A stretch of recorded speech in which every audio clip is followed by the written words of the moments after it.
আসসালামু আলাইকুম। আমি আজকে রান্না করতেছি পোয়া মাছের শুটকি। এখানে প্রথমে দেখেন দিয়ে দিলাম পেঁয়াজ, রসুন এবং কাঁচামরিচ। এই তিনটা একসাথে বাইজে নিতেছি, ঠিক আছে? আর এখানে আছে হলো নতুন আলু। নতুন আলুটা এই পেঁয়াজ রসুনের সাথে বাইজা নিচ্ছি। আপনারা ওইভাবে বাইজে নেবেন, যেহেতু নতুন আলু তাড়াতাড়ি সিদ্ধ হয়ে যায় এবং গইলা যায়, সেই জন্য আপনারা বাইজে নেবেন। হালকা ভাজলে আলুটা আর এভাবে গলবে না, ঠিক আছে? আর আপনারা যারাই শুটকি খাবেন, রসুনটা আর পেঁয়াজটা বেশি করে ইউজ করবেন, সেক্ষেত্রে খায় মজা পাবেন। এইখানে দিয়ে দিচ্ছিল শুধু হলুদ আর অনলি মরিচের গুঁড়া। এর বাইরে কোনো কিছুই আমি ইউজ করি না, কারণ শুটকির সাথে আপনি এর বাইরে কোনো কিছু যায় না, ঠিক আছে? অনেকে আদা দেয়, রসুন দেয়, শুটকির মধ্যে এগুলো কোনো দিন যায় না। আপনারা যারা শুটকি খান, যারা শুটকি অরিজিনাল শুটকি লাভার, আমার মতো এভাবে খায়া দেখবেন, খায়া তারপরে আমাকে বলবেন যে ভাই কীরকম হয়েছে। আর এখানে দেখেন, এখানে শুটকির তরকারিটা এখন কইসা আসছে, কালারটা দেখেন ভাই, একদম একটা অস্থির একটা কালার হয়েছে, ঠিক আছে? এভাবে যারা রান্না করবেন, যারা খাবেন, খায় একবার তামা তামা করে ফেলবেন, ঠিক আছে? ভাত খাবেন 4 প্লেট ওই দিন। আপনারা দেখেন তরকারি কালারটা, ঠিক আছে? এখন হালকা অল্প করে পানি দিয়ে নিলাম, যেহেতু আলুটা হালকা একটু সিদ্ধ হওয়ার জন্যে, ঠিক আছে?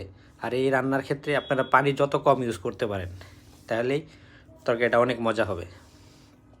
দেখেন আবার কইসা আসছে তরকারিটা, কালারটা সেই অস্থির একটা জোস একটা কালার হয়েছে।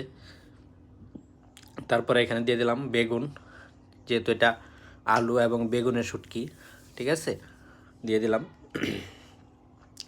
আর আপনারা যারা শুটকি খাবেন, অবশ্যই শুটকিটা আপনারা মিনিমাম আধা ঘন্টা 40 মিনিট আগে ঠান্ডা পানিতে ভিজায় রাখবেন, ঠিক আছে?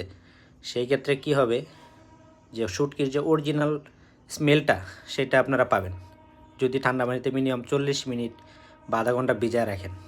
এই যে দেখেন শুটকিটা আমি ভিজায় রাখছিলাম, তারপর লাস্ট ওয়েতে আপনার হালকা গরম পানি দিয়া আমি এটা ধুয়ে নিছি, হালকা গরম পানিতে ধুয়ে নিছি।